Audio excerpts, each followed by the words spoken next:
আসসালামু আলাইকুম। হাজার বছরের পুরনো একটা রেমেডি আজকে আপনাদের সাথে শেয়ার করতে যাচ্ছি, যেটা অনেক বছর ধরেই আয়ুর্বেদ শাস্ত্রে ব্যবহার হয়ে আসছে দাগ কমানোর জন্য, স্কিনটাকে ব্রাইট করার জন্য, যেটা হচ্ছে মঞ্জিষ্ঠা এবং যষ্টি মধু। এই দুইটা আমাদের স্কিনটাকে গ্লো করার জন্য, স্কিনটাকে ব্রাইট করার জন্য, স্কিনের দাগ কমানোর জন্য খুব ভালো কাজ করে।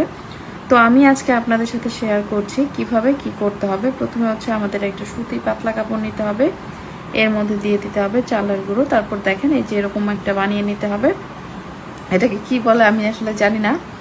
তো তারপর হচ্ছে একটা বাটির মধ্যে আমি হচ্ছে কাঁচা দুধ নিয়ে নিলাম, কাঁচা দুধই নিতে হবে এখানে। তারপর এর মধ্যে দিয়ে দিচ্ছি মঞ্জিষ্ঠা এবং যষ্টি মধু গুঁড়া।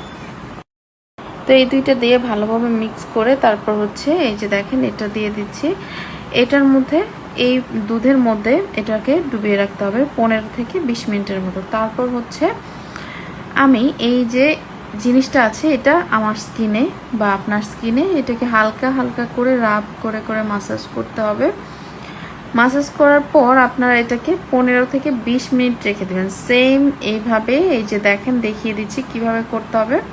একটু একটু করে ওইটার মধ্যে ডুবাবেন আর হচ্ছে আপনাদের স্কিনে এভাবে অ্যাপ্লাই করে 15 থেকে 20 মিনিট রেখে ধুয়ে নেবেন।